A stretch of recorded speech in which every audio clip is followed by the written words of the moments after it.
Hey everybody, I'm Lisa and welcome to C3 Kids Online K3 Edition. I'm coming to you from Community Christian Church in White Marsh, Maryland, where we're all about helping people find their way back to God. C3 Kids Online K3 Edition is the place for kindergartners through third graders to learn all about Jesus and how much He loves us. I'm so glad you've joined us today. We're continuing to talk all about Christmas, celebrating Jesus, God's greatest gift. Today in our Bible story, we head to the book of Luke, where we find Zechariah, Elizabeth, and Mary. Zechariah and Elizabeth were older, and it seemed impossible that they'd ever have a child of their own. But one day, an angel came to Zechariah and told him that he would have a son, and that son would prepare the way for the promised one, Jesus. That same angel also came to visit a young woman named Mary, and well, that visit changed her life and ours forever. You'll hear more about Elizabeth, Zechariah, Mary, and this messenger angel in just a bit. But for now, your countdown's on its way, along with some awesome worship music and, of course, the Story Lab. So, what are we waiting for? Let's get to it.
Welcome to Story Lab. This month, we're celebrating Christmas, while we take a look at the story of 2 surprise visits.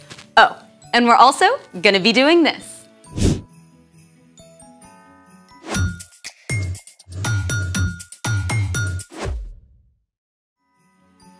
Hey, I'm Skylar. And I'm Sebastian.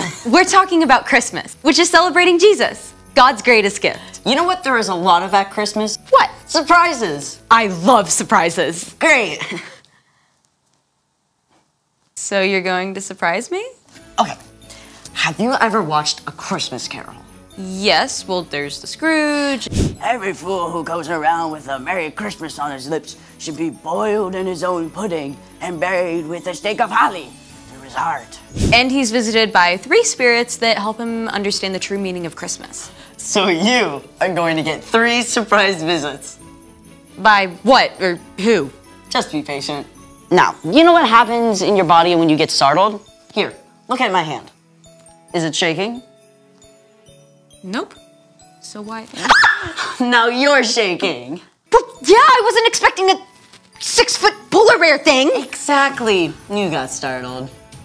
When you're startled, a part of your brain called the hypothalamus is triggered. The hypothalamus sends signals to the adrenal gland, and your whole system floods with adrenaline, causing your heart to pump blood more forcefully to your muscles.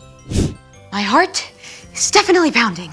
But you don't actually need to run for your life. Yeah, he's kind of cute. Just cuter over here. Right, so your parasympathetic nervous system has kicked in and stopped the adrenaline and lower your heart rate back to normal. Just in time for another visitor? I'm not going to tell you. Okay, we can't do this all day. There is nothing that you can do that's gonna... Whoa! That is strong! What is that? Your next surprise visitor. Yes, but what is it? Limburger cheese, one of the stinkiest foods in the world. It smells like feet! It's fermented with the same bacteria that makes your feet smell. Blah. I'm ready for an unsurprised visitor. It's time for... The story before the story. Today, we're in the 3rd book of the New Testament, Luke. But before Luke, in the very beginning, out of love, God made an amazing world. But when people turned away from God, the world was broken. God made a plan to bless the whole world through Abraham's family, the Israelites. But over and over, God's people would run to God and then pull away, just like a yo-yo. Then, foreign nations invaded and captured the Israelites. They must have wondered if God still loved them and had a plan for them. While they were captive, God spoke through prophets about the great rescuer God would send. But then, for hundreds of years, silence. Not a single recorded word from God. Which is where our story starts. Take it away. Hey everyone! So, we have made the leap from the stories of the Jewish people we find in the Old Testament in our Bibles to the stories of Jesus and the church we find in the New Testament. And we're about to see how God's amazing rescue plan plays out. But it's been a long wait, like hundreds of years. God's people are now ruled by the Romans. They're not free, and there's still a lot of work God has to do in their hearts. There was a priest named Zechariah. He and his wife, Elizabeth, faithfully served God, but they had no children. Zechariah and Elizabeth had prayed over and over and over to have a baby, but they believed they were past the age it could ever happen. Then, one day, Zechariah was chosen to enter the temple and burn incense before God while his group of priests was serving. This was an amazing opportunity for Zechariah. As Zechariah stood before the altar, a glorious angel from God appeared before him. Zechariah was totally blown away, but the angel told him, "Do not be afraid, Zechariah. Your prayer has been heard. Your wife Elizabeth will have a child. You must call him John. He will be a joy and delight to you. He will be filled with the Holy Spirit before he's even born and bring back many people to God. He will prepare the way for the Lord. Whoa! Zechariah's mind must have been reeling. I mean, God was promising a child, and not just any kid, but one who would be a powerful leader for God. How can I be sure of this? I'm an old man, and my wife is old too. I am Gabriel. I serve God. I have been sent to tell you this good news. And now you will be silent until after John is born, because you did not believe my words. Ouch! Zechariah didn't have anything to say to this because he couldn't. God had taken away his ability to speak. When he left the temple, the other priests tried to find out why Zechariah had been in there so long, but he could only tell them in gestures, like charades. It must have been a double shock for Elizabeth when Zechariah got home. Not only was he unable to speak, but he had a pretty unbelievable story to share. She must have been overjoyed, though, when God's words came true and she became pregnant. The Lord has been kind to me. He has taken away my shame among the people. Now, Elizabeth and Zechariah's story wasn't over, but we need to take a quick detour, because several days' journey away in the town of Nazareth, Elizabeth's cousin Mary was about to receive some amazing news too. Mary was just an ordinary girl living in an ordinary small town. But even though her life seemed perfectly ordinary, her heart was not. Mary loved and worshiped God with everything she had. And one morning, a glorious messenger from God appeared to Mary. Greetings. The Lord has blessed you in a special way. Mary was completely shocked. Obviously. I don't understand what you're telling me. Do not be afraid, Mary. God is very pleased with you. You will become pregnant and give birth to a son. You must call him Jesus. He will be great and will be called the Son of the Most High God. The Lord God will make him a king, and he will rule forever over his people. How can this happen? The Holy Spirit will make it happen. In fact, your relative Elizabeth is going to have a baby, even though she is old and people thought she could not have children. That's because what God says will always come true. I serve the Lord. May it happen to me just as you said it would. Mary must have had so many questions, but she chose to trust God. She wanted to see for herself how God was working. So she took a trip to see her cousin Elizabeth. It would have taken days of hard travel, but at last she arrived in the hill country of Judea, where Zechariah and Elizabeth lived. Elizabeth, it's so good to see you. God has blessed you more than any other women, and blessed is the child you will have. But why is God so kind to me? Why has the mother of my Lord come to me? Well, how did you know? As soon as I heard the sound of your voice, the baby inside me jumped for joy. You are a woman God has blessed.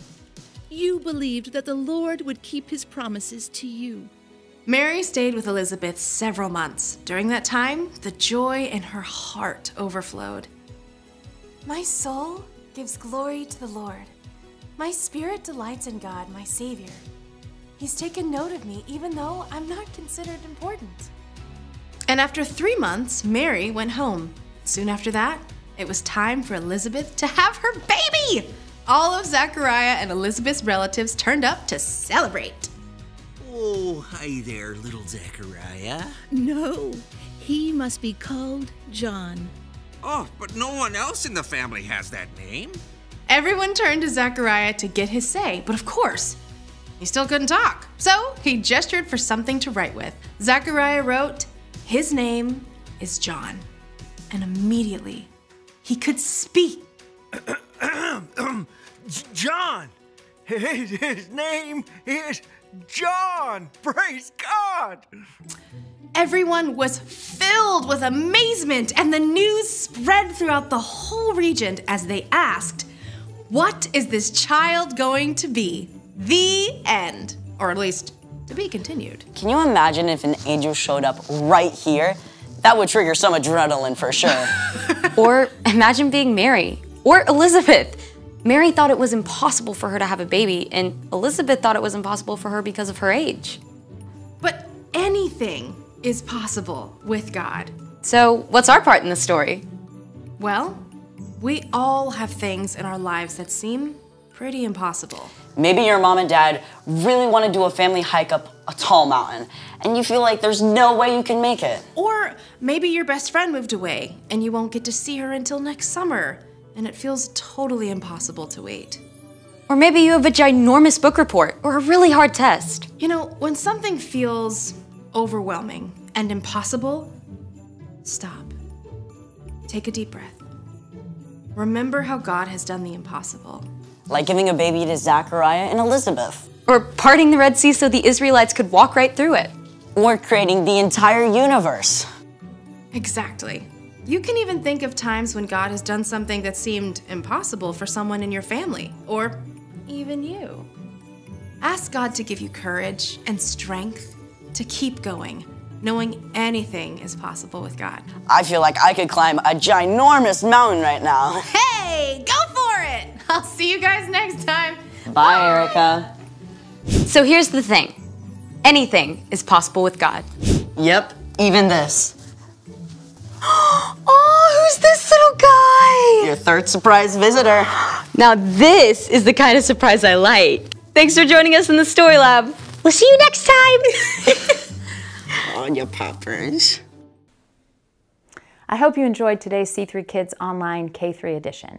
If you did, I want to invite you to join us in person. We have a space just for kindergartners through third graders to meet other kids their age, connect in a small group, learn all about Jesus, and have a whole lot of fun along the way. Head to our website, communitycc.net, where you can find all the details, and you can even pre-register for your visit. Hope to see you soon.